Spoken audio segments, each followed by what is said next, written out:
buck up, champ, and keep reading. Hi, my name is Pip. I'm an author. I've written 2 books. My books are called The Hunted and The Night Rises. They are the first 2 books in the Phoenix series, which is a YA fantasy series. I set myself a pretty significant TBR for the next 6 weeks. Given that I'm going through a lot, and that's in another video. We don't need to talk about that again.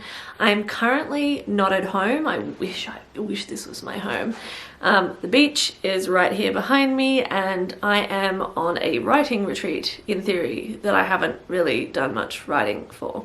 I've tried, but it hasn't really happened. So I've done a little bit of reading, a little bit of trashing the car and taking it to the mechanic, but I have done a little bit of reading. I've been trying to focus more on the writing, but done a little bit. It's the 20th of July and I started Sally Rooney's Normal People maybe like 2 days ago, and I'm probably like 2/3 of the way through it, and I could have quite happily just sat down and read this for an entire day.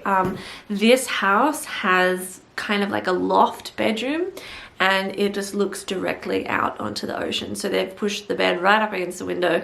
And so one day I did spend half the day in bed just staring out of the ocean reading this book. So that was kind of amazing. A lot of these kind of Airbnb places, when you go away to them, they do have books, but none of them are any good. But this place has amazing books. And I've kind of been resisting the urge to pick any up. I flipped through a couple, but I'm trying to stick to my TBR, but I have taken some names and I will be investigating some of these books.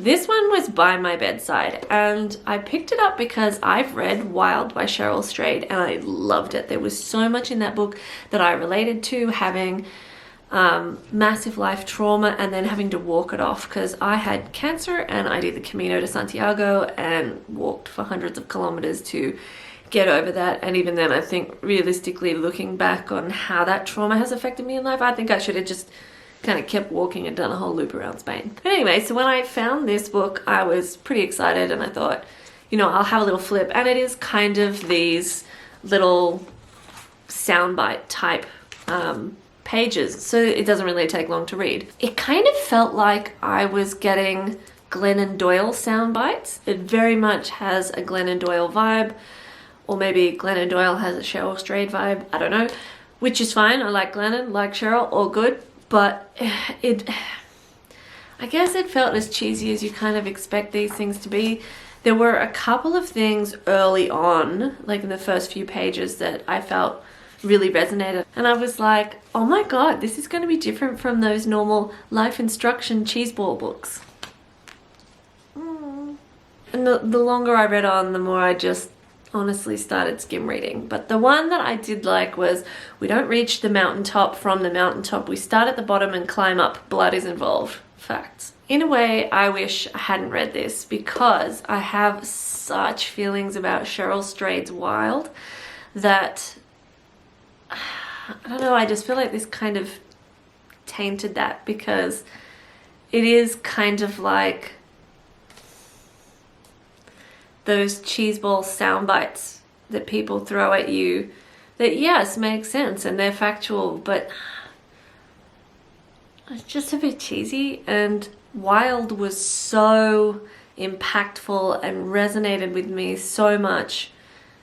And I think, like, when I saw that this was Cheryl Strayed, I was like, I'm going through a hard time. Maybe I'll find something in there that resonates with me again, and I'll feel better about it, and I'll feel better about trauma and grief, and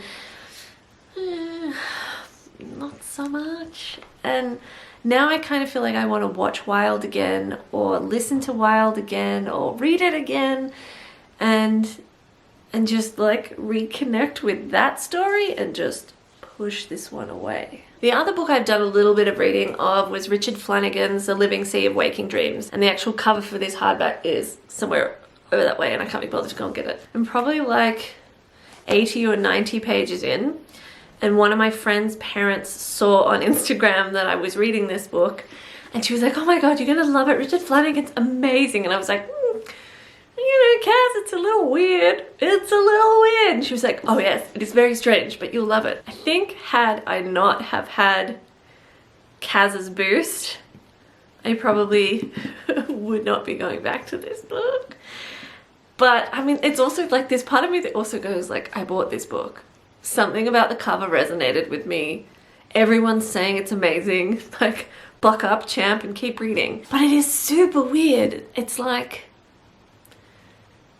a stream of consciousness type of writing, but they're like to the point where there's no commas or anything, or like quotation marks around speech patterns. But it's to the point where it's actually kind of a little confusing and hard to follow, and well, not hard to follow, it's just jarring.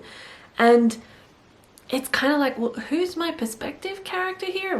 What the hell is going on? And this character's just missing a finger all of a sudden, and she's just kind of like, oh, that's fucked up, oh well, whatever. Like, it's just, I don't know. Today's the last day of my writing retreat. Tomorrow I've got to go back to Bega in a taxi and pick up my car from the mechanic, and then I've got a 4-hour drive home. So I probably won't read that much more on this retreat. But I did lug all the books with me, and I mean, I should just left them in the car in Bega, but I was like, I don't know, maybe I feel like reading something else. And I have felt like reading, but I don't know. I think I've got like the concentration of a chipmunk lately. I bet later I'll Google that chipmunks have like the best concentration and focus ever, and I'll be like, oh, oops.